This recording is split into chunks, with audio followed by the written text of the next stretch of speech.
It Ooh. is here, and we are right now. It is the UFC 319 RotoWire Fight IQ preview, breaking down every fight on the fabulous main card, including main and co-main events featuring absolutely dominant fighters.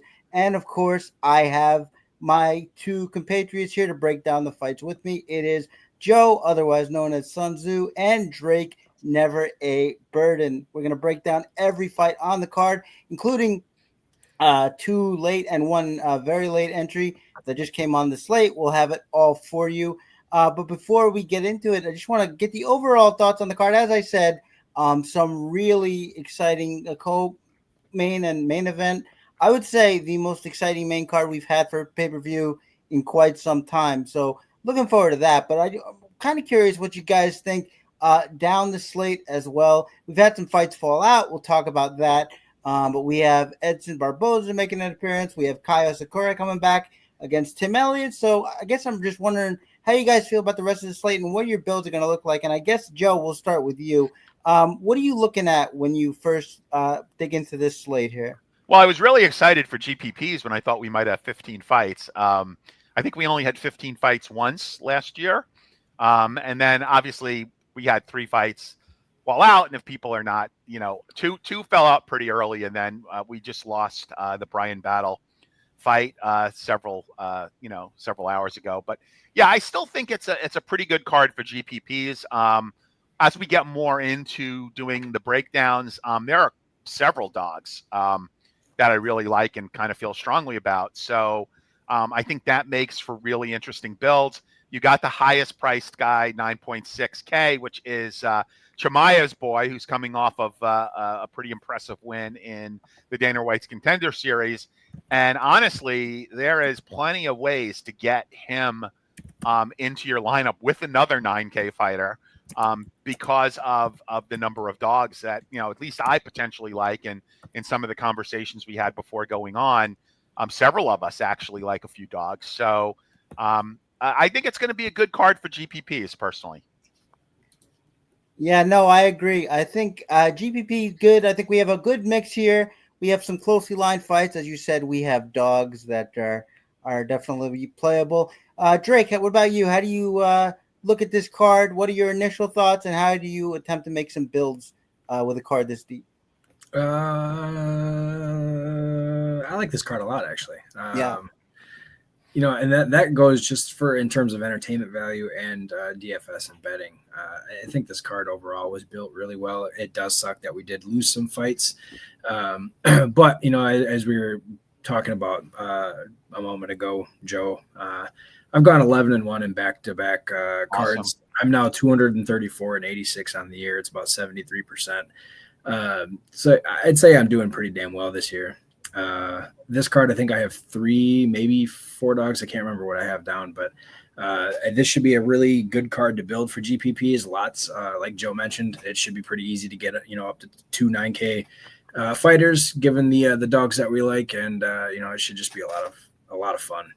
I'm curious, Drake. If you tried to monetize that record, like where would you be? Did you do any research? Like, let's say you put $100 on each one of your picks so far through the year. Do you know what your like ROI would be? Or so I haven't done that, but on my article I have a bet of the week. So I've done one bet per card. I'm 18-8-1 right now at plus 1888. I imagine that if I were to put the rest of my picks in there, I'd be very high up. Are you a unit player? Because like I'm old school. I don't like do the whole unit thing. You are? Okay. It's all just almost always just a singular unit, $100. Okay. So you do that. Yeah, I'm more a seat of the pants kind of guy. I understand the discipline behind it, but it's never like, while I have a full-time job, I don't need to be that disciplined, but if I was ever doing it like semi-professionally, I would probably adopt something along those lines. Absolutely. Good to know. And maybe we can get Drake betting tips, breakdowns on how to, be a responsible bettor. Get doubtless people need that out there in the viewing land. But we are going to move on to the card now. But before we do, I just want to say that if you want to subscribe to RotoWire, you can do it now with 15% off any subscription at YouTube 15 at checkout is the promo code. That's YouTube 15% off any subscription. We have the NFL season just ramping up. We have our NFL draft kit, including our revamped app for platforms on in the App Store and Google Play Store. So check out for that. And you will need a fantasy subscription to access that. That's fantasy only, or a subscription that includes fantasy tools. So again, YouTube 15 at checkout, 15% off. Go ahead and check out all of our content there. But right now, we will go out and move on to the breakdowns. And our first fight, one of our late additions, it is Alibi Idris at 9,400, taking on Joseph Morales at 6,800. Line on this fight, minus 500. Idris, Joseph Morales coming back plus 375. Joseph Morales, of course, a guy that was once in the UFC, being brought back now, and he kind of just is what he is, kind of a meat and potatoes kickboxer who can wrestle a little bit, grapple a little bit. But I got to tell you, I really like Alibi Idris. I think he's a really good-looking prospect, really fast, even among the flyweights. Got some really nice dynamic striking. We've seen him finish with wheel kicks. We've seen him throw in combination. He's just a really dynamic striker and finisher, and very strong in the clinch. So I don't know how much Morales' wrestling is going to play here, and I don't think he has much of a chance, frankly. I like Idris a lot, as I said. He might not knock Morales out, and if he doesn't, it's going to be hard for him to get that total, but I really do like him as a prospect, and it'll be interesting to see how he fares in the debut here. But we will start off the card, and we'll start with Drake this week. Drake, how do you see the first fight? You summed it up really well, actually. I am really excited about watching Idris fight. The thing with Joseph Morales, I feel like he's just like a lot of the other Moraleses that come into the UFC. Vince Morales, and I could go on, but they're all just they're not bad fighters, they're not good fighters, they're kind of just stuck in a bit of a flat line. And unfortunately for him, I think Idris is just better everywhere. I wouldn't be surprised if he finished him, but I think we're going to see a wide skill set in this fight from Idris. Yeah, I do too, and excited to see it. What about you, Joe? Joe, how do you see the curtain? Okay, so I thought I wasn't going to be able to add any color or narrative at all to this because I honestly know nothing about either one of these fighters. So the color narrative that I am going to add is, since Drake was kind enough to mention the Moraleses, the one thing, Vince Morales, win, lose, or draw, he gets to go home to Shino Van Hoos. Google her. She's an atomweight fighter in Invicta. I knew it was going to be something. Big time crush on Shino Van Hoos. Coolest name in MMA, Shino Van Hoos. Like her. So win, lose, or draw, he gets to go home to her. Seriously, I honestly do not know a lot about these fighters. I was not really following, Contender Series. I'm sorry, Tough. So I am going to defer to you guys. I don't see any reason why. I've heard no narrative on this. I don't know any reason why. I should pose an alternative pick. So, for the purposes of this show, and if we're doing a record for podcasts, I'll just defer to you guys, and I'll tack on my pick to yours. But there's no analysis behind it at all. I really don't know a lot about either one of these guys. Well, that's how you know that Joe's a pro, because he could vamp. He found something to vamp on. He was like, I don't know, what am I going to do? I was so happy when Drake's like, he's just like the other Moraleses, and then he happens to mention Vince Morales. And I actually, quick story, I actually said that on Twitter after a Morales fight. I'm like Vince Morales is a winner twice. First, he wins the fight. This was one of his rare wins in the UFC. First, he wins the fight, and he gets to go home to Shino Van Hoos. And I actually tagged Shino Van Hoos in the Twitter post, and she liked it. Okay. So I'm like, yay! I'm glad she liked it, because I feel like that can go either way. Yes, exactly. No, she was very appreciative of that. Yeah. But okay, we will we'll move on despite the interesting segue there, and we'll go to the next fight, which is Karine Silva at 8,800, taking on Dion Barbosa at 7,400. Line on this fight, it is Silva minus 190, Dion Barbosa plus 165. I like Silva here. I like how aggressive she is. I like her striking. She got kind of exposed a little bit in the Araujo fight. Araujo just kind of had to use her movement, and Silva had a tough time tracking her down. That's not to say she didn't have some success in that fight, because she did. It's just hard to keep a fighter off of you who wants to sort of smother you like that. But Dion Barbosa, it's an interesting little dynamic, because Dion Barbosa is, of course, a judoka and does jiu-jitsu, and Karina Silva has never defended a takedown in the octagon. And I believe that's 6 attempts. I believe it's 5 or 6. But they've all gotten her to the ground. I'm still taking Silva just because I think it's too one note for me, and Silva's too much of an athlete. I don't think she's going to be floored by somebody who wants to do one thing. Barbosa can be quick on her feet, but she sort of just bounces around in the pocket. It's like somebody who's learning footwork. It's a lot of show, and it doesn't really mean much. So I'm still taking Silva here, but it'll be interesting to see what happens if Barbosa gets a hold of her. Karina is a wrestler in her own right, and I do think she might be able to get back to her feet if grounded. But that is the one little interesting dynamic. But the pick is still Silva, and I'm going to make Drake wait on this one. So, Joe, how do you see this fight? Okay, so I'm not going to steal any of Drake's thunder. He can tell you about his tape study on the prior fight between these two. They have fought once before. Drake could talk about that. I will give Drake props for reminding me that Silva is a fighting nerd. I was not aware of that, and Drake is representing. And we all know that in Minnesota it's fucking cold. So, oh shit, I can't say. Well, we all know in Minnesota that it's actually cold even in August. Wisconsin, Minnesota. So I could not pull off I have a Fighting Nerds hoodie just like Drake does, but way too hot even with the AC rolling for me to put that on in northern New Jersey. Yeah, I'm going with Silva as well. Obviously, I bury the lead. I'm on 2 of the 3 Fighting Nerds, on this slate, and I think that Silva's improved to a greater extent than Barbosa. I don't know how I feel about it as a DraftKings play. I mean, I guess it could be sneaky. There's just so much potential for points, slightly above and slightly below her in DraftKings.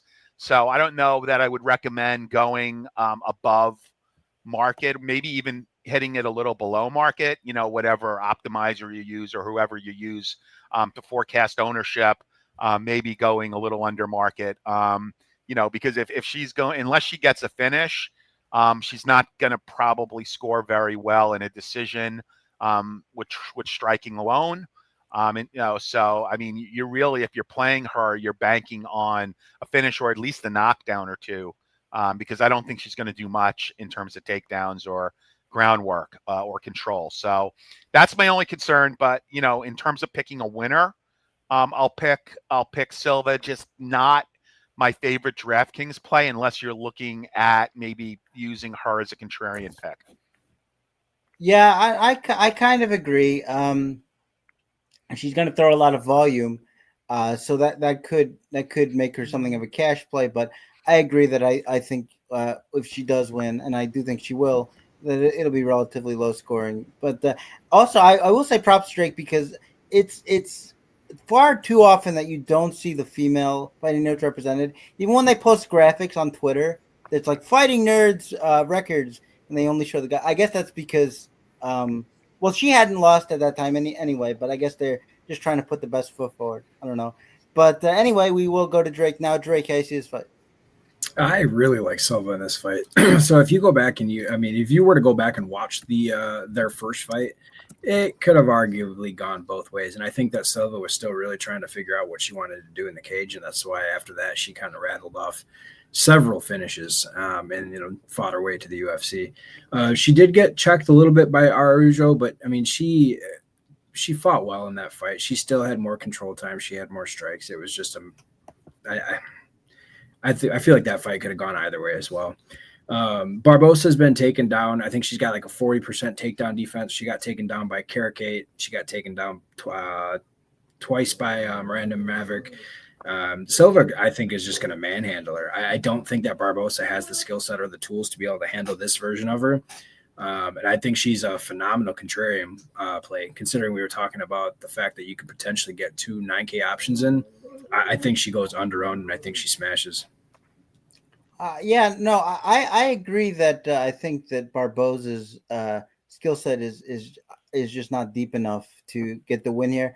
Not sure I agree that she's going to smash at that price point. It is possible if she can use her wrestling, and as you said, that is a possibility. But for me, I'm going to look for some more options up the card, and we will proceed up that card now with the next fight, and it is. Where are we? Darn it! It is Edson Barboza. There we are at 8,300, taking on Jakar Close at 7,900. Line on this fight: Barboza minus 140, Jakar Close plus 120, and this fight is pretty close. I thought it was going to be a little wider. I'm actually kind of surprised Barboza is the favorite, even though I am picking him, only because Barboza doesn't really get a lot of respect from Vegas around these parts of his career.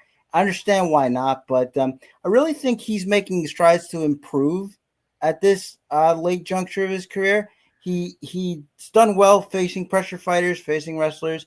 He had the win over Billy Quarantillo, who is that pressure fighter. And Jakar Close is not that kind of wrestler. He's not that kind of go at you for 15 minutes. And the reason is because he gets tired in fights. So he's not going to push that gas all the way around. And if it's going to be a striking battle, it's got to be Barboza. I liked Jakar Close when he came in, MMA lab guy. I'm not sure if he is anymore. I know that he was. He is. But was a slick striker, can wrestle a little bit. I just think he's going to be outgunned a little bit by Barboza here. And the closeness of the line does indicate that maybe Barboza can get some points with a win here, even if he only picks up like 86 to 88. That's going to be pretty good in DraftKings. So I'm taking Edson here. And at this point, we will start again with Drake. Drake, how do you see this fight? This is a really interesting scenario for Barboza. So this is, I think, 7 or 8 fights in a row that he was at 145, 155 being the last fight that he had in 2019 against Paul Felder. That stretch of 155 fights that led him to drop to 145 was all against top-tier talent in 155. You know, he fought Gaethje, Kevin Lee, Habib. So, I mean, he fought all those guys at 155 before he dropped down, and now he's going back up to 155. I couldn't find a reason why he was, but you mentioned Close's cardio and kicks to the body drain that cardio really fast, and Barboza still probably has some of the best kicks in the UFC. So that is just a deadly combination for any fighter going against Close. I really like Barboza in this one. I do actually think that he finishes Close. Yeah, I think a finish can be pretty likely here, especially we know how dogged Barboza can be. Even if he starts out the fight with it not going his way, he can pull it out. And that's never really been a trait of Jakar Close's. So another reason I think to like Barboza. What about you, Joe? How you see this one? Yeah, so I don't know if you guys remember the Yusuf fight. I think that was like a candidate for fight of the year, right? He was getting his ass totally kicked and came back and Yusuf gassed. And that was a 5-round fight. He's actually coming off of 2 5-round fights, which is interesting. Barboza is. Both Barboza and Close lost their last fight. Of course, Close was a big dog against Alvarez, and he lost in the first round. He got nuked. I love Barboza's kicks. I've always loved him as a fighter. I always thought he was a good fighter. It looks like he's only put up 100 points or more twice. Close has only put up 100 points once, and it was he just beat a real can in Jenkins. He put up a lot of points, but I think Barboza at 8.3K. I like him here. I think he's going to be fairly popular. The betting line is pretty narrow. You're not laying a lot. When I last looked, I think it's a very good play as a bet. And I think if he does get the finish, he'll definitely earn 10, 11x, maybe 12x at 8.3K. I'll take it. Yeah, no, absolutely. I do think Barboza is in really a pretty good spot there. But we're going to move on to the rest of the card now. It is Chase Hooper at 9,300. Alexander Hernandez, 6,900. Line on this fight is Hooper minus 340, Hernandez plus 280. And I am way sold on Chase Hooper. All the improvements that he's made from the outside of his career when he was kind of a scrawny kid. He didn't know if he was going to put on the muscle to be able to compete in the division. He's done that. And then some. He's also really improved his striking, as we saw in his fight against Slava Borshov. I really think he's got all the tools to win here. Alexander Hernandez is a guy who came on the scene strong with the knockout of Beneil Dariush. Was always a fast, powerful striker who could wrestle. Thought maybe there could be something there. He's kind of fallen off a cliff after the Cowboy Cerrone loss, where he can't really hold it together for 15 minutes. He will have a good start to a fight and then fade. I don't even think he's going to get off to the good start here. I think Chase Hooper is going to dominate this fight for as long as it lasts and bring it to wherever he wants to. Hernandez, as I said, did have the wrestling in his back pocket. He's not going to really be able to use it here, which is going to leave him on an island, I think, against Mr. Hooper. So I am big on Chase Hooper in all formats. But we will start with Joe for this one. Joe, how are you seeing this one? Yeah, so I honestly thought that was kind of a dick move, the knockout against Beneil. Like, Beneil, he went out, Beneil thinking they were going to touch gloves. And look, I get it. A win's a win. And then he pounced on him and got a flash knockout. I've never been a Hernandez guy. He's a big talker, but I think he arguably lost to Trinaldo. I mean, the ancient one. Like Hooper has been DraftKings gold. He's run off 5 straight wins. 4 of those he's been over 100 points. In his one where he didn't score 100, it was 94.5. In all honesty, he could have rolled up Jim Miller if he wanted to. He was taking it easy on Miller. He admitted as much. Like, he respected Miller too much and is like, I didn't really want to hurt him. He took him down 8 times. He took Jim Miller down 8 times. He could have finished him and put him away. He didn't want to embarrass Jim Miller. He got 10 minutes of control time, put up 104 points. He was a big favorite. He actually outstruck Borichev, who's the striking coach at his gym, put up 134 points in a win at 7.7K, and ended up getting a sub. I like Hooper here. This is a prospect that the UFC actually brought up correctly. They gave him some fights. They put him in against veterans like Guida and Miller. And now this is a test against Hernandez, who, again, at one time was thought to be a prospect. Again, even though I was never super high on him, I thought he was a better talker than he was a fighter. So I like Hooper here a lot. And guess what? Because of the additional fights, he's not even the most expensive guy on the card anymore. So you can get Hooper for 9.4K. And if you want to get creative, you could actually get Hooper and the 9.6K guy in a lineup. And it's not going to look horrible. That's about as much as I'll give away as it relates to lineup building. Sure. No, I agree. And that's a good note where you kind of bury Hooper with a couple of twigs and leaves. So maybe you get a little bit of relative scarcity on him. But I like him a lot. Absolutely. Does Drake like him a lot? That's the question. Drake, how do you see this fight? I mean, if I didn't like him, there'd be a really big problem. Hooper, I say it almost every fight. At this point, I just keep saying, when are they going to give Hooper a challenge? Because none of these guys are challenging him.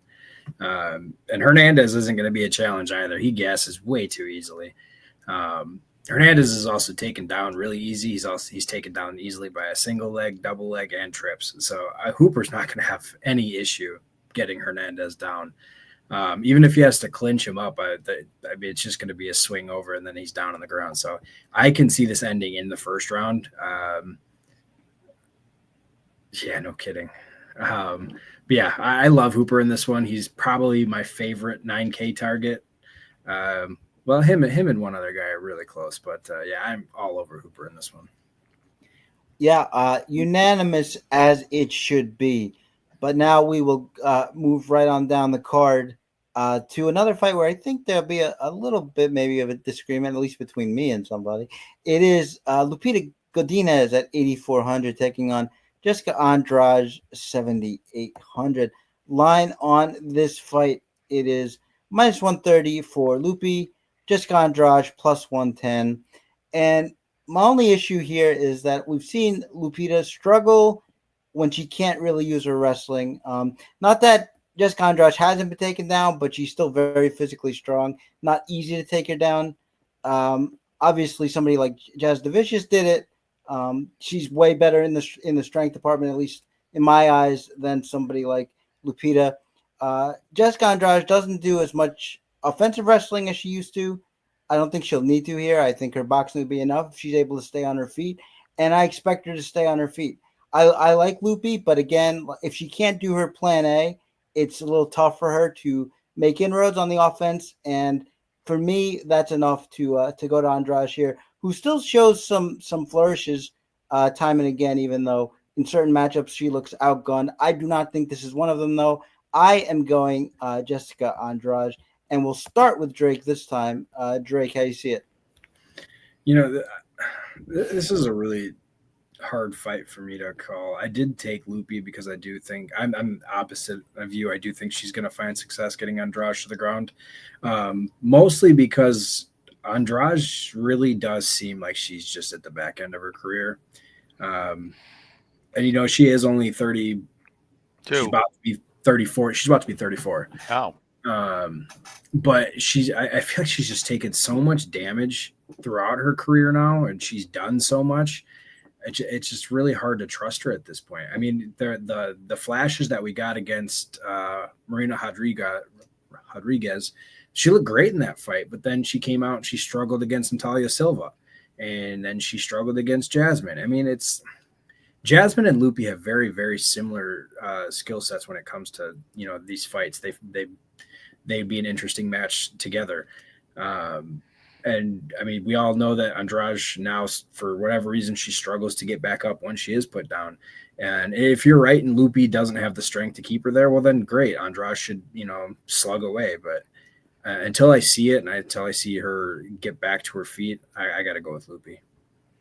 Yeah, that's fair enough. And Andrade really has put out some flat performances at this back half, as you said. So I totally get the sentiment. But let's see if Joe, maybe I don't want to say break the tie because you were a little bit more ambivalent than I thought you were going to be. But let's just see what Joe thinks. Joe, how you see this fight? So first of all, I think this fight is at strawweight, is it not? Jessica Andrade has fought at 3 different weight classes. Yeah. Like she's been fighting at 125. She actually, when the UFC only had 135-pound female division, she fought at 135. So she's actually fought at 3 different weight classes. My heart breaks for her. I actually feel so bad for Jessica Andrade. She literally has to fight. She just got gutted in a divorce, like literally gutted. Apparently her significant other had no money, and she even had to pay for her lawyer. So she essentially lost all her stuff and had to pay the legal fees. So she literally has to fight to earn a living.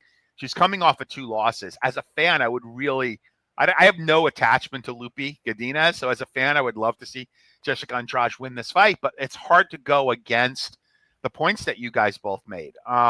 Even looking at MMA math, you'd think that that she might have a shot because she beat Dern and Lupi lost to Dern. But I just think she's fallen off too much and is too easy to take down. And she pretty much gave up against JJ. So Lupi, I think she had 5 takedowns in her last fight, and I don't see why she's not going to be able to take Andrade down. And if she takes Andrade down, Andrade unfortunately has been prone to to give up. Now, again, three losses, she could potentially get cut. But it's hard to argue against 5 takedowns in 7 minutes and 30 seconds of control time in a 5-round fight and add in 114 significant strikes and a score of 106. Now, I'd like to think Andrade is better than Pilastri, but who knows at this stage in her career.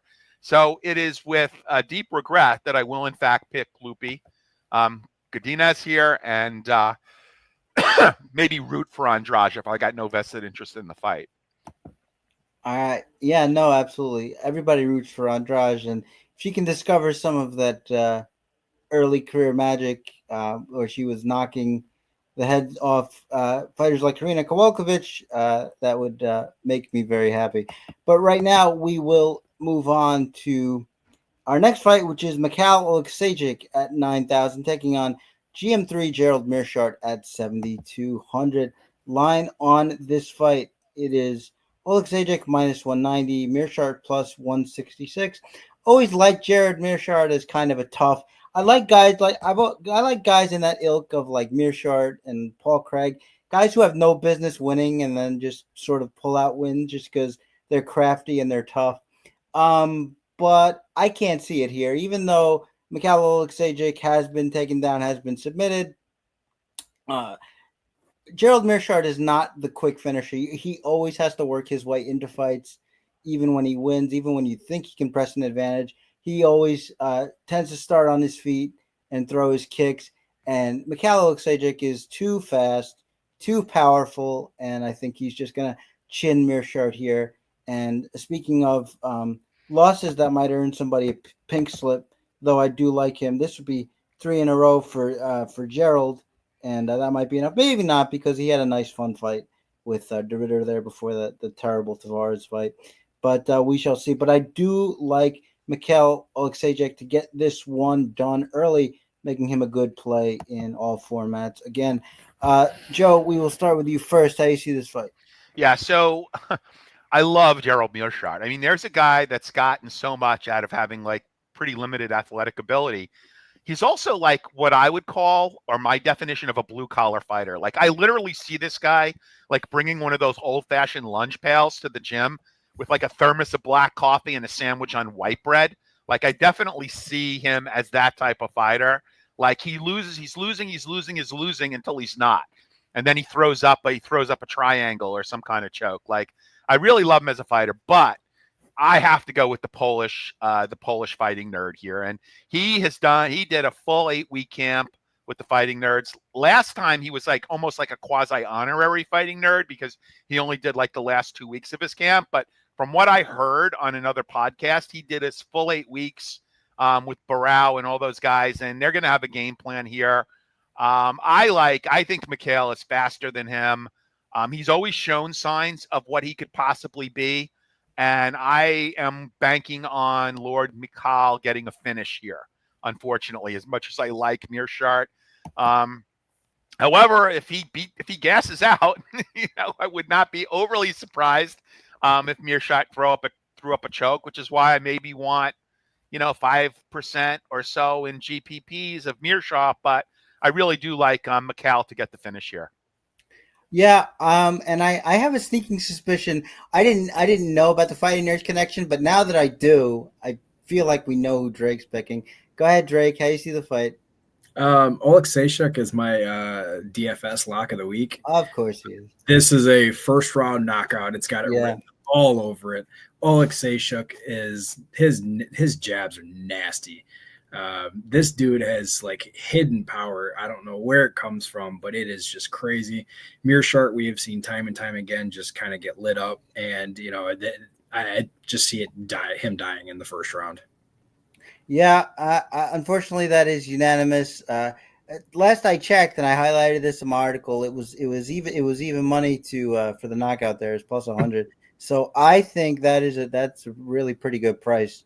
If you can still get that, because I feel like if you think Oleksiejczuk is going to win, that's how he wins. I don't see Meerschaert hanging on, and I think, as I said, chin too straight up in the air. It takes too long to get himself worked into the fight. Just not good recipes for fighting a guy like Oleksiejczuk. But we will move on to the most recent added fight on the card, or one of them. It is, let's see here. So recent, I can't find it. Oh, okay. It is Besanger Susakarev at minus 1,200, taking on Eric Nolan at plus 750. Susakarev, a very late addition to this fight card. just came on a couple days ago. A training partner of Chimaev. I was going to let Joe do that, but I'd rather hear him talk about somebody's wife in the next segment. So I'm going to say that for myself. But yeah, the Suzakarov is a devastating striker, a guy who likes to use his frame, a very powerful, good takedown defense. Eric Nolan, kind of just as I guess I'd call him a functional kickboxer.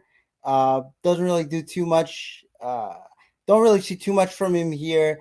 Think Suzakarov is going to kind of roll over him. Probably get another early finish, but this line is very pricey. We have a lot of fighters on this slate, and a lot of fighters that can put up big scores. If you do think he's going to get that first round finish, and I tend to, then Suzakarov is your guy. Otherwise, you might want to look elsewhere. But he's definitely a sprinkle. Could be a guy that people are just going to fade because they might not know much about him. But he is powerful, and he is going to be looking for that finish. So my money is, of course, on Suzakarov here. We'll start with Drake. Drake, how do you see this fight? I don't have a whole ton to go on with this fight. I've got the favorite.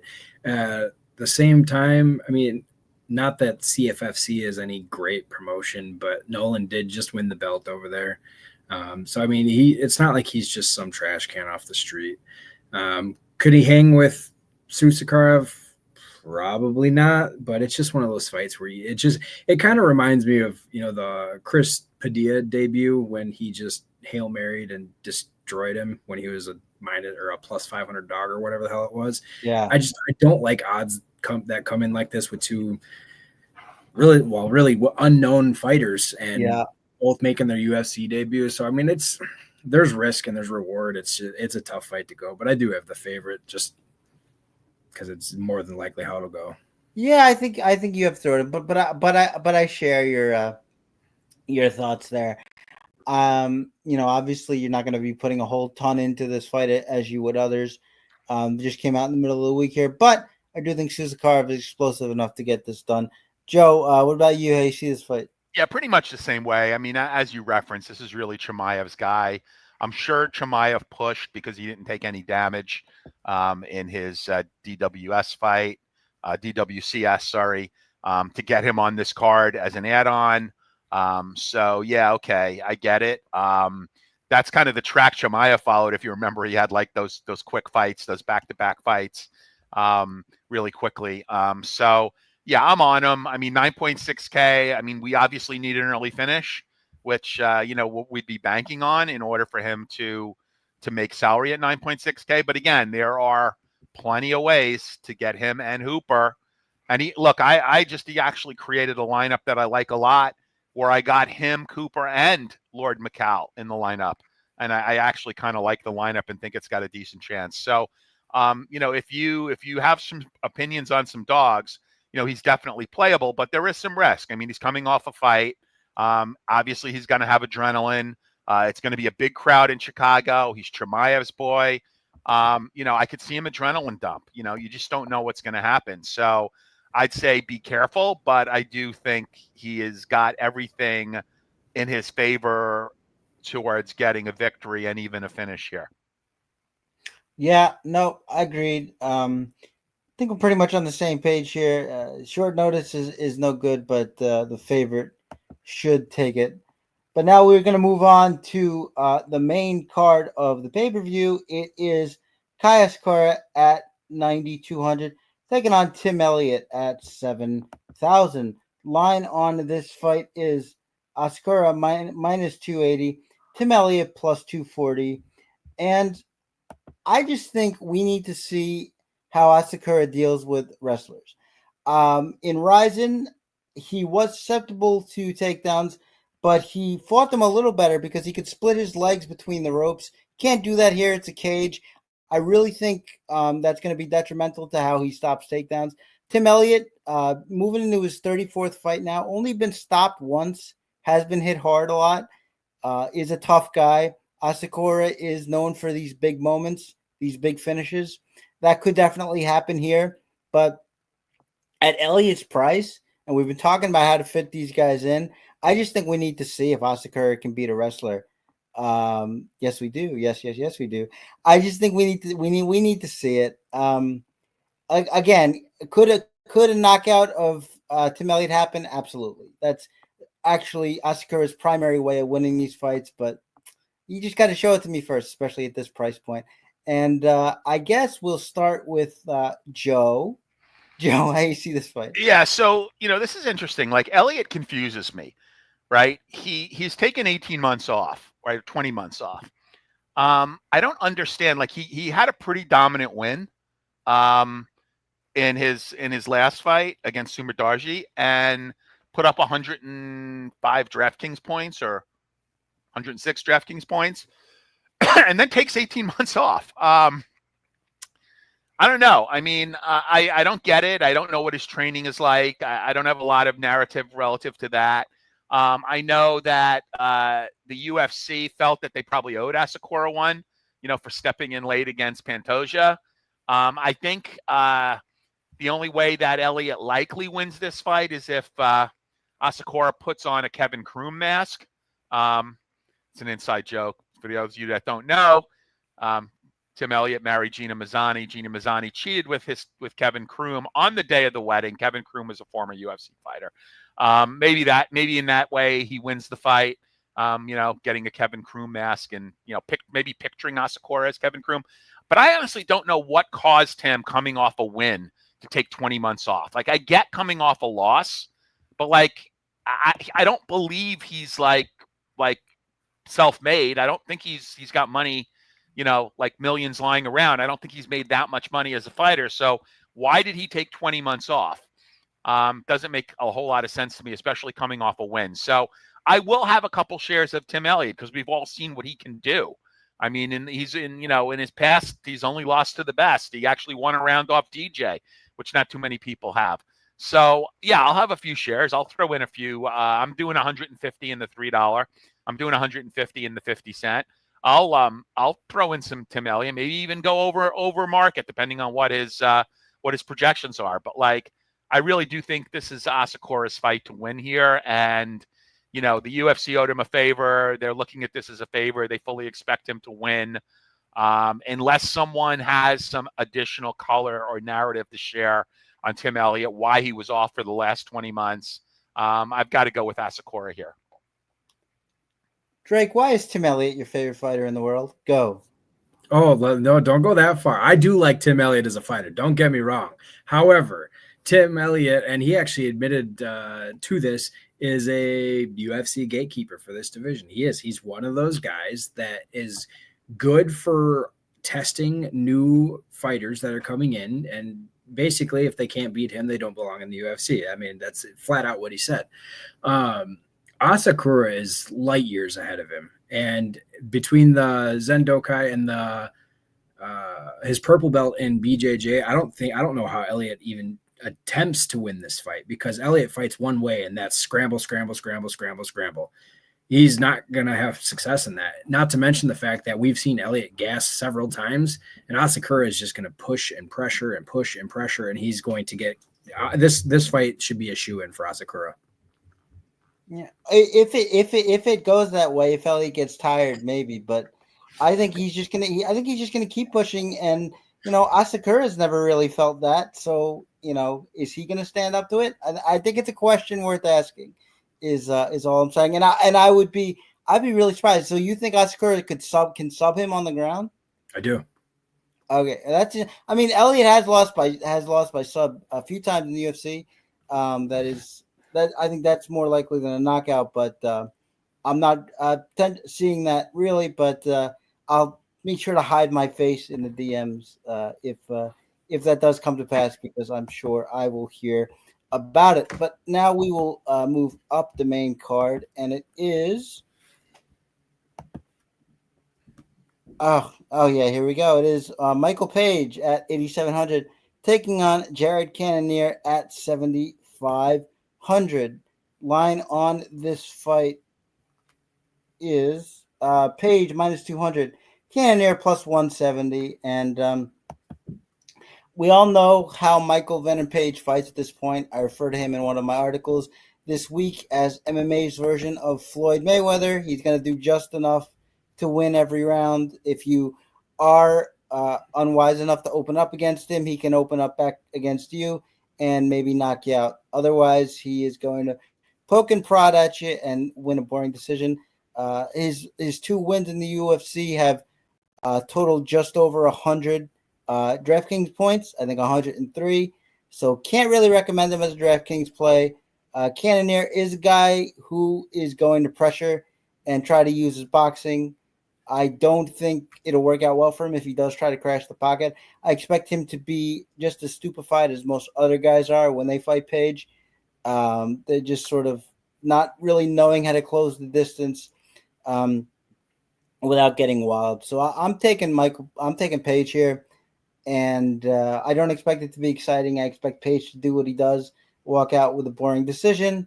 But I'll be looking further up the card or down the card for my plays. But we'll start with Drake here. Drake, how do you see this fight? I am really looking forward to this fight because I finally think we are going to see a point where Page is going to be pushed. Cannonier could probably rival Page in striking overall. The only difference is the size and that reach advantage that Page has. Page is just, man, I cannot stand the way that he fights. It is boring. It's terrible. There's no action. And Shara struggled with getting into the pocket.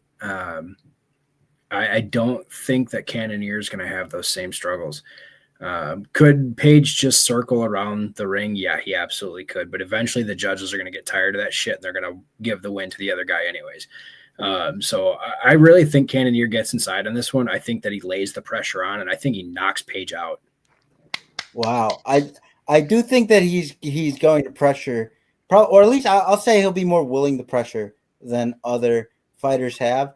But we've seen what happened when guys try that too. And Michael Page is, we forget because he doesn't show it that often, but he can be a pretty devastating finisher in the right conditions. So, yeah, it's a tough one to be. I hope that he tries to close the distance. Because as you said, Drake, will make it more interesting. But Joe is having fits over there, so we're gonna see what he says about this. Yeah, this could be the biggest pork chop I've ever eaten. But one, I don't understand this line at all. Worst case, this should be pick 'em. Like I would line this as Cannonier as the favorite. I love Cannonier in this spot. He's coming off a win against RoboCop. His last 6 fights have been 5-round fights, right? He does not need to conserve energy at all here. I think he's going to take Page down, and I'm predicting that Cannonier wins by sub. He took Vettori. He took Vettori down 4 times. He can certainly take Michael Venom Page down, right? And to Drake's point, like sooner or later, the judges are just going to get fed up with this point. I think Michael Venom Page is probably the worst play of any fighter on this entire card for DraftKings, right?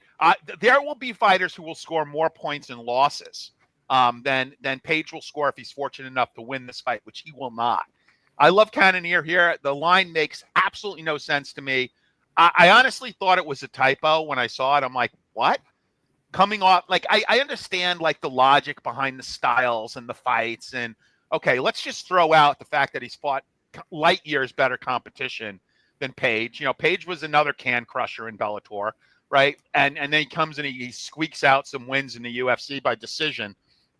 Cannonier took RoboCop's best, who had a massive size advantage over him, wore him down and got the finish, right? The competition he's fought, and I think he's headlined 8 cards in his UFC career, right? I don't care what his age is. First of all, he's not that much older than Page, right? Page is like 38 or 39, right? So it's not like we're talking like there's a 5, 7, 10-year age gap here, right?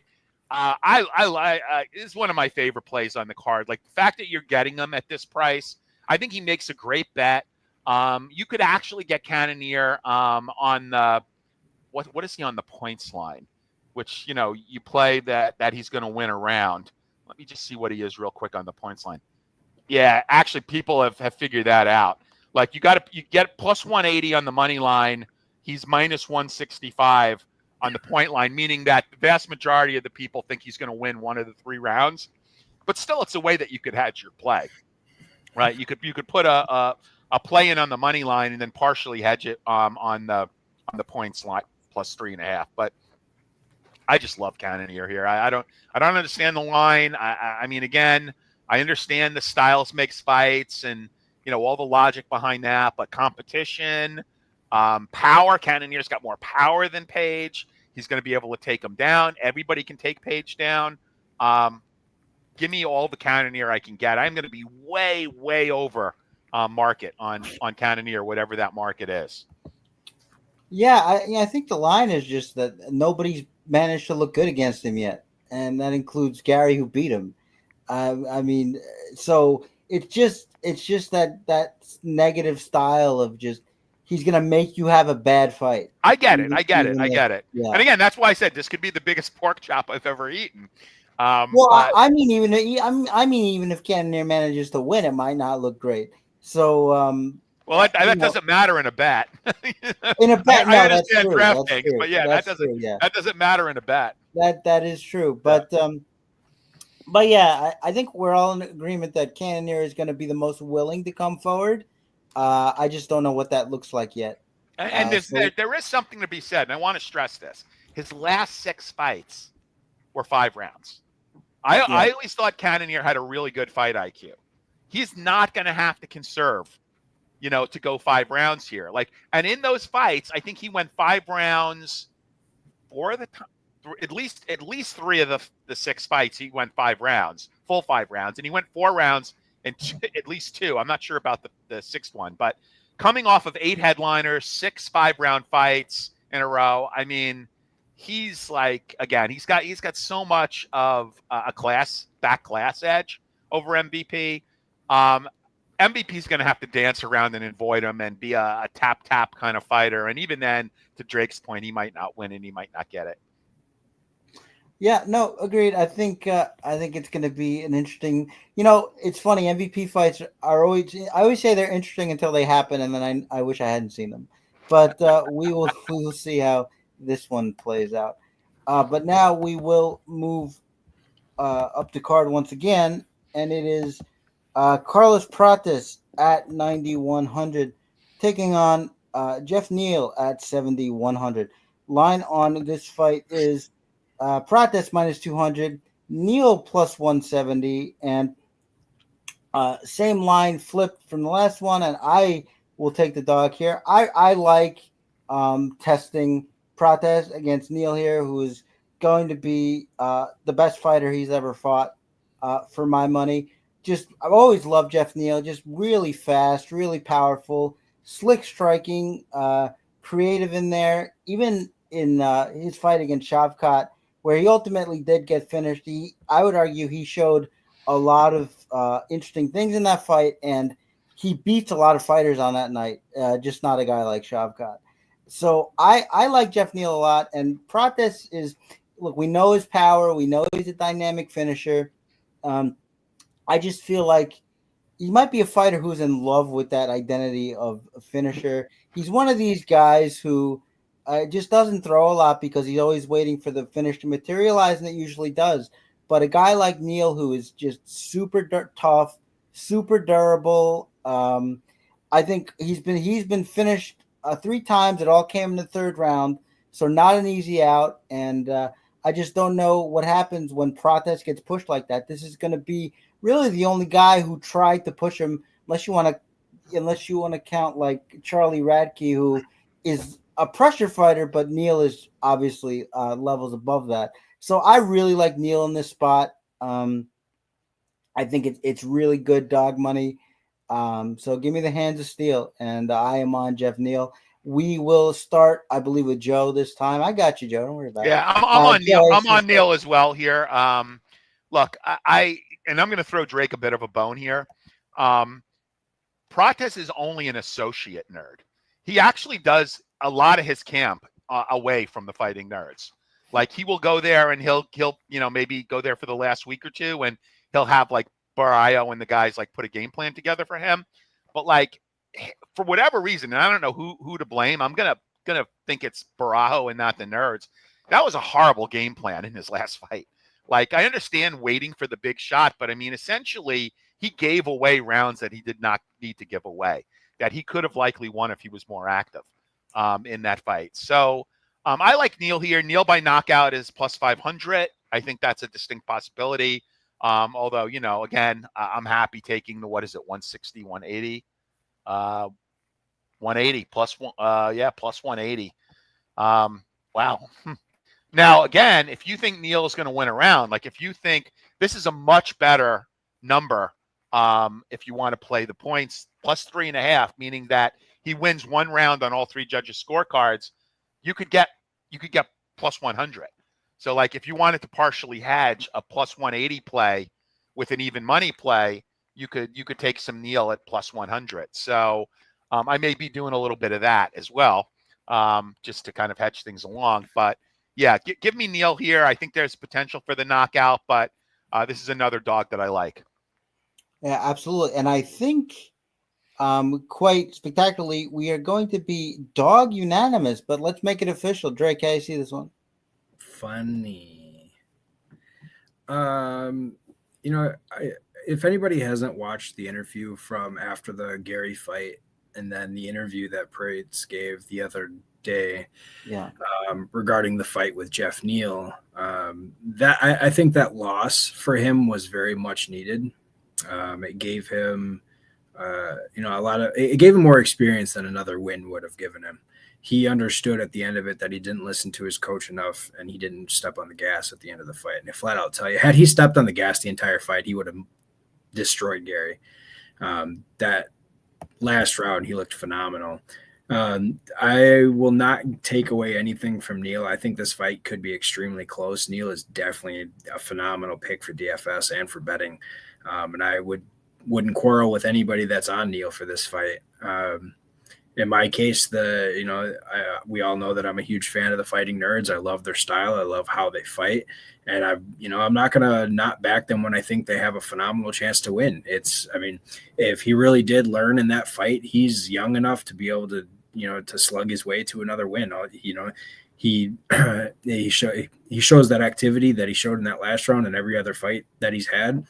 This fight becomes 50-50, and we're looking at something that's really close. DFS, I think he is priced probably too high. This fight should definitely be the odds. Everything should be a little closer than they are. But I do really think that he learned a lot in that fight. I think he carries it into this fight, and I think he gives Neal a hell of a time. Yeah, no, it's definitely a possibility. What I would say about urging him to move forward and do more, like that's a feature. That's not a bug. That's how he fights all the time. So I don't think that's going to be something where it's like, okay, this time I got it. I think he's going to fall into that same trap, and I don't think you can do that against Jeff Neal. I think Neal's going to make him pay for it. But certainly not counting Pratez out. He is explosive, dynamic, all the rest of it. It's going to be an interesting fight, but I like Neal to carry the day. But we are going to move on to the co-main event. It is Aaron Pico making his UFC debut at 8,200, taking on Lerone Miracle Murphy at 8,000. The line on this fight, it is Pico as the favorite coming in, minus 178. Lerone Murphy plus 153. And I'll let the LOL Bellator haters descend in a second. What I'm going to say is that Pico is that prospect. He always has been. I understand the competition is different, but before a guy fights that competition, all we have to go by is what he shows us and his tools. Pico has always been a phenomenal boxer, a phenomenal wrestler. He's athletic in a way that previous Lerone Murphy opponents have not been. I don't think Murphy's going to be able to out-wrestle him. I think he is going to have the wrestling edge here.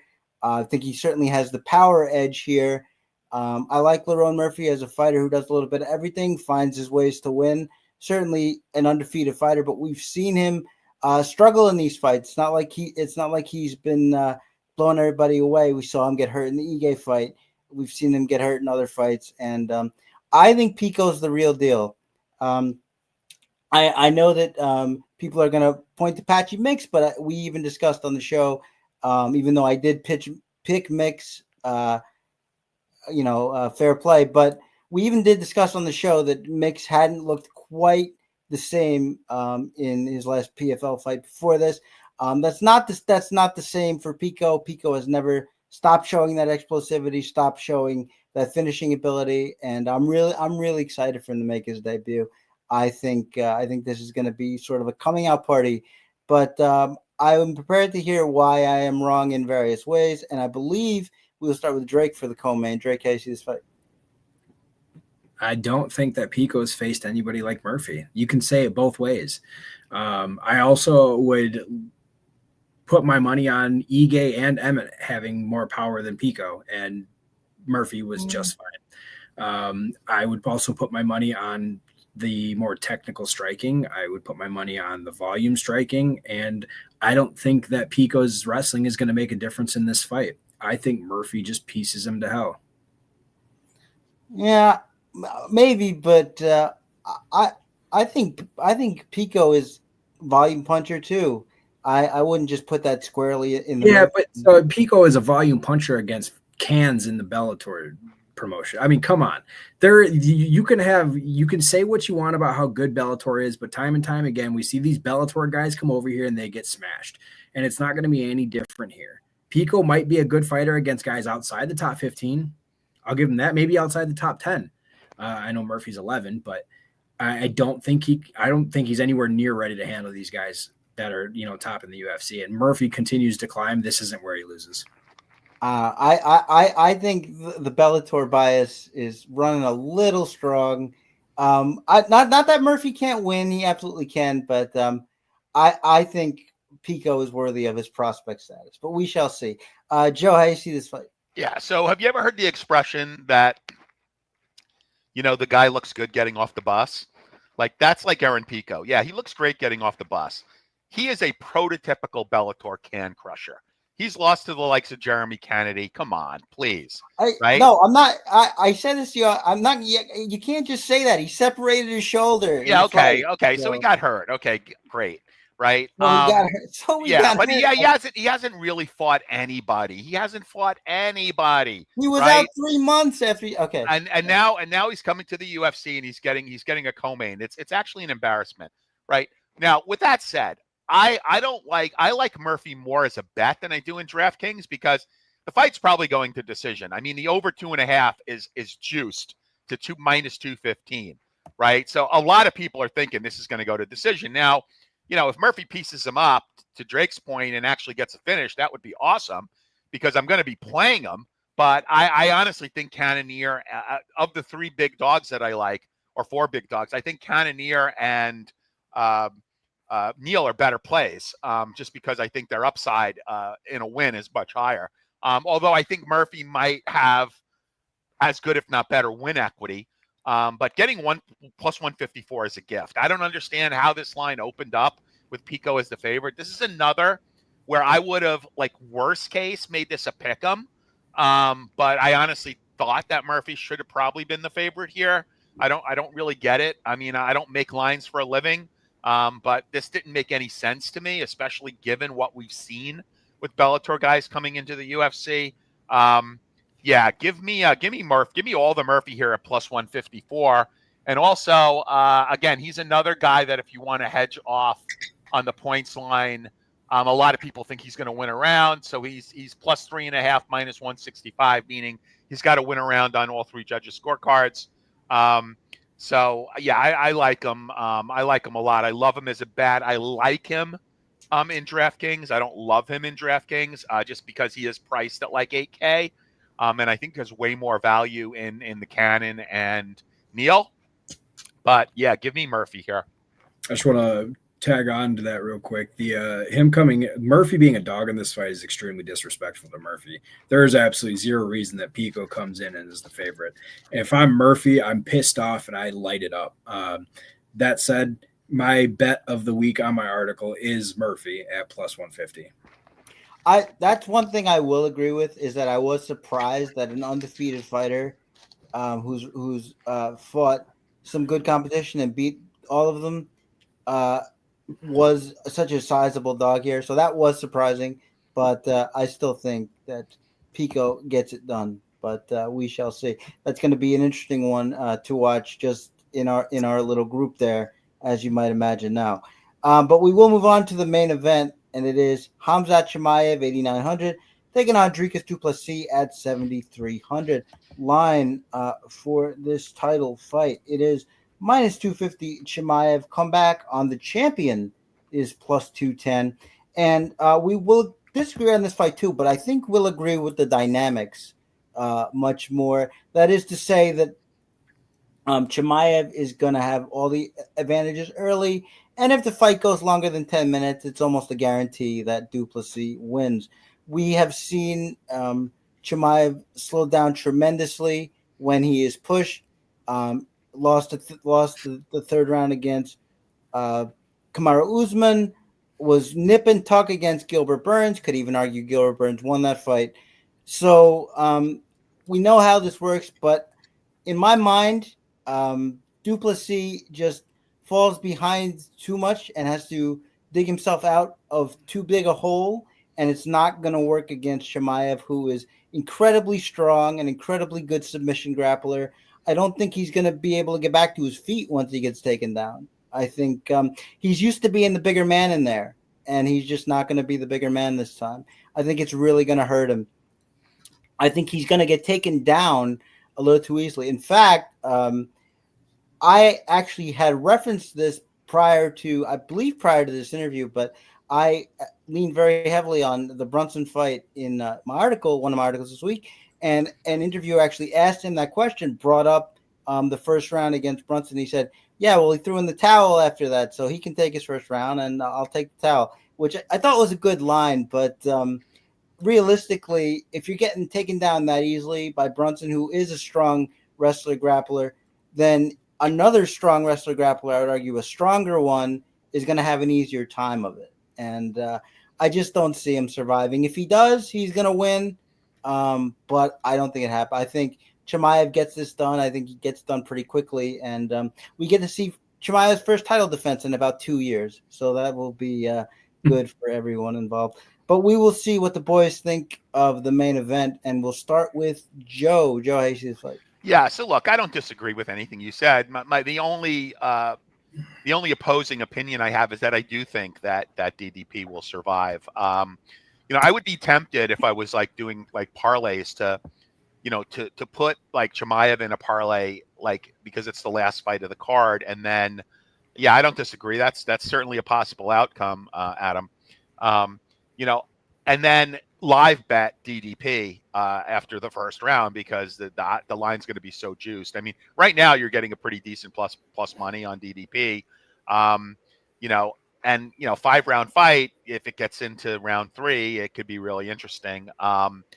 Look, I'm going to stay with my pick of DDP. I understand that you probably want to play Chimaev and DDP. I don't think this fight is stackable because I think if Chimaev wins, he's going to get a pretty quick finish. And he's not going to score a lot of points. He'll score points, but DDP will not. And I think there are other plays that have actually winning upside or, winning value below where or above, slightly above where DDP is. So I don't think this is a stackable fight, especially not in GPPs. I'm going to stick with DDP here. I'm going to say he does survive the early onslaught and moves into the championship rounds. And still, now one point I want to make, really interesting. Did you guys see that Renato Moicano, they had him weigh in?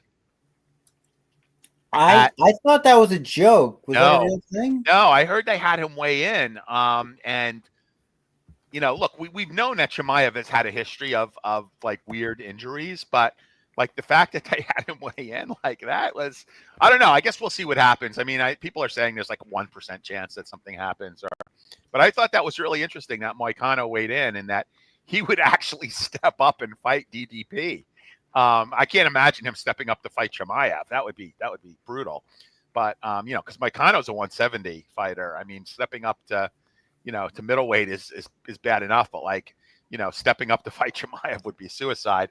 But anyway, I just thought that narrative was kind of interesting where they had Moicano weigh in. Yeah, no, I'm looking for that. I do think that might have been a joke post, but I am going to look for it. But Drake, tell me what you think of the main event here. I mean, am I ever going to go against DDP? I mean, is that just I don't think that's a thing. I don't think I forgot could. That's your guy too. How many guys do you have exactly? Hey, I mean, you got to have one per division, don't you? Fair enough. Yeah, no. So it is really hard to pick against Chimaev, just given what we've seen, given his intensity in the ring. I think you brought up size, Chris. And I thought that was kind of interesting because most of these guys are all about the same size in that division. They're all right around 6 foot, 6'1", 6'2", and obviously the same, about the same reach.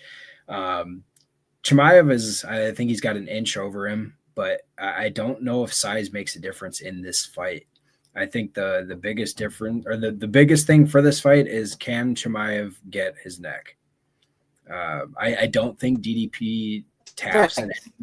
Call it Chimaev is going to be the stronger fighter. I don't know. I mean, breaking Whitaker's jaw, that's got to count for something. Well, he's just squeezing over his mouth. There's a number of guys that could do that. I'm not going to gauge somebody's strength on a choke that's around their mouth. I could do that to you if my arm was over your mouth. Well, we've seen jaw cranks. We've never seen that before, but okay. Fair.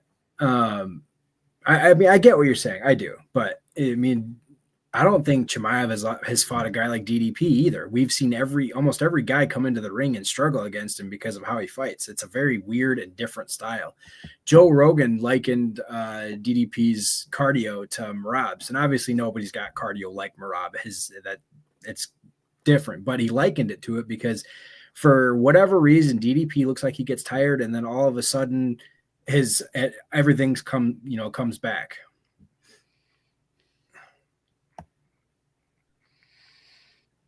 We'll see. Yeah, I mean, there's no doubt about it. But you don't know how Chimaev fights against the champ. I mean, Agreed. He's the champ for a reason. Agreed. Both of these guys beat Whitaker. Both of them finished Whitaker. You can say what you want about Chimaev, but until you see him beat Du Plessis, you can't really go anywhere from there. He's the champ for a reason. He beat Strickland twice. He beat Izzy. They've beaten the same guy. So, I mean, you got best versus best, and it comes down to, can Chimaev get the submission in the first probably 8 minutes? I don't think that he can. And as soon as it gets past that mark and Chimaev is tired, he's done. I agree. We're not going to see DDP slow down. We're not going to see what we're going to see is Chimaev is going to sit there and try to clinch over and over and over, and he's just going to keep getting lit up. So it's either submission or DDP takes over this fight and just demolishes him. And that's what we're all banking on. Yeah. Those of us who are playing DDP. Well, yeah, those of you who are playing DDP. But it's going to look pretty bad if this gets into like round 4 and Chimaev is like panic shooting and then flopping to his back, trying to play guard. Well, I mean, don't forget, he's got, I can't remember if it's 9 or 11 submissions on his record. I'm pretty sure he's got a black belt. He's not a bum on the mat. Just because we haven't really seen it doesn't mean he can't do it. DDP, you mean? Yeah. No, he's not a bum, but again, he was getting worked by Brunson in that first round, and that's the only really other strong. Yeah, but Brunson works a lot of guys in the first round. Yeah, not only that, he wasn't. I don't think we expected him to come in that way. What's that? I don't think DDP was ready for Brunson to even do that. He's ready for Chimaev. You know what Chimaev is going to do. Yeah, but Brunson was always the strong. I get that he fell in love with his hands at a certain point, but he was always kind of that big imposing wrestler. Look, I get that. I'm not saying DDP is a bum, even though he confounds me, so I don't like him because I'm afraid of things that are different.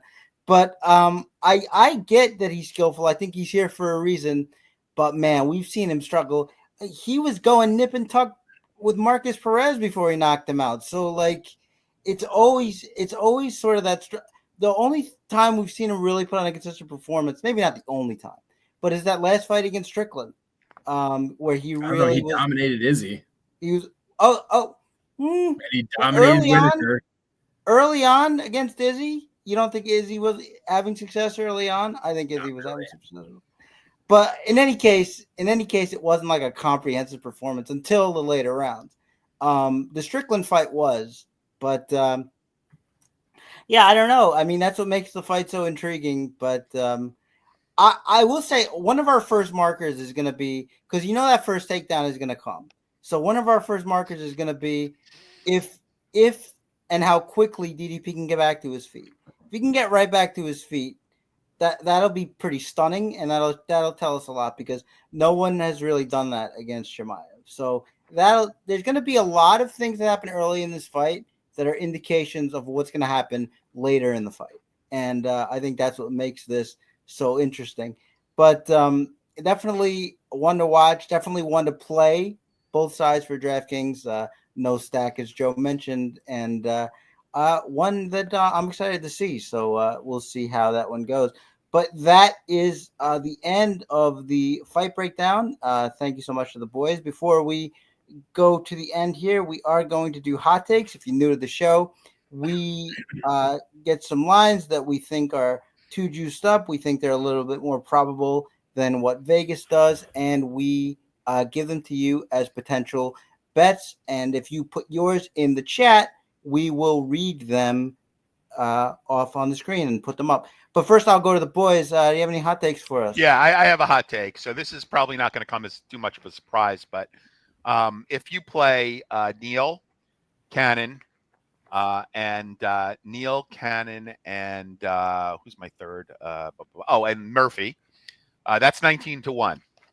Now you could play that. $50 gets you 1,000. You could do a round robin with the three fighters. Add DDP to that, and the line goes up to 60-1. You could do a $5 4-fighter round robin, meaning you get 2s, 3s, and 4. $5 will cost you 55. That'll pay just under 1,000.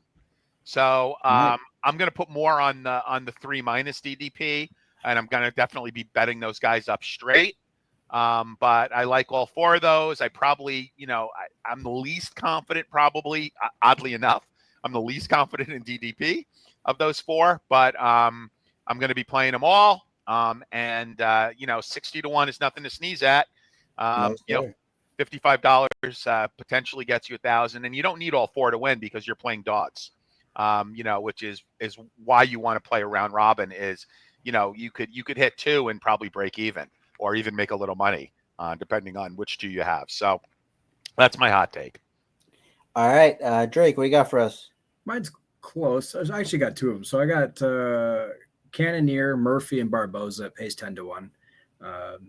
Just easy 3-player. But then the other one, you won't like this at all, Chris, but I got Asakura wins by submission plus 1,800. Wow. No, I like anything that potentially makes me money, and that would.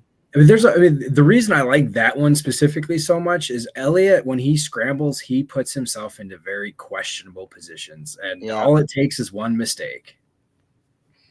By the way, I meant to mention this, but like when I kind of tongue in cheek said Jared Cannonier by submission, that's 25-1. Whew. Yeah. Wow. Yeah, that's worth a $10 bet, to get 250 back. Joe, did you just have it by parlay, or did you mention Neal by knockout? I mean, you could play Neal by knockout, but what I'm going to do is, I think I referenced it. I'm going to do the round robin / parlay with those 4 fighters, but I'm also going to back it up by playing them on the point line. Right. So if all 4 fights go to decision, and my guys win a round, I could still cash even in a loss. So I'm going to kind of back that up by playing those guys, by the point line. Okay, no, so I that frees me up to go Neal by knockout. Then I actually saw it plus 400. If you said it was plus 500, 500 on DraftKings, yeah. That's so go to DraftKings for it. That's really nice, and I think it has a real chance to come in, putting Carlos Pratas potentially in some spots he hasn't been before. In chat, if you want to throw out some hot takes, I will read them on the air. Going once, going twice, and Sold. Okay. By the way, we joke. This sounds like a joke, but one of the great things about being in New Jersey is we have so many options for betting that, like, unfortunately, our friend Drake does not have in Wisconsin. So, yeah, New Jersey was obviously the first state outside of Nevada to approve, sports betting, and everybody is in New Jersey. So we've got a lot of options. Like, we have access to DraftKings Sportsbook, FanDuel, MGM, all of them, ESPN, you name it. We have a lot of, and it's interesting because, oddly enough, the worst place is Vegas because you only really have access to books and books that have like allegiance with some of the other sites, but like you can't bet DraftKings in Las Vegas. You can't even play DFS. Yeah. You got really? There's no. Yeah, DFS I would literally drive to the border. Like, if I was there for a couple days and wanted to I would drive to the California border, like pull into a parking lot and put in my DraftKings lineups because you can't play DraftKings in Nevada. Wow. Yeah, I literally did that. I would literally drive right to the state line, pull into this like industrial parking lot, and then pull out my phone and start putting in lineups. Or now what I do is I just reserve them, because you can reserve them. You just can't play any new ones. So I would reserve the lineups and then just like fill them in Las Vegas. But yeah. Adam has a little something to make all of us upset. He is Practice by KO, Asakura by KO, and MVP by KO. Wow. Adam, I agree with everything but MVP. You're right. Yeah, MVP by decision. Yeah, it's not bad though. It's certainly possible. I could see it happening. So, go for Carl asks, anyone thinking Hooper by sub? I think it's I think it's very likely. I think it's very likely. Absolutely. Thanks, Carl. I think there's not much Hooper can't do on the ground, and he's getting there on the feet as well. Yeah, I really want to see Hernandez get pieced up. Yeah. So let's hope that happens, because I'm going to be very heavy on Cooper.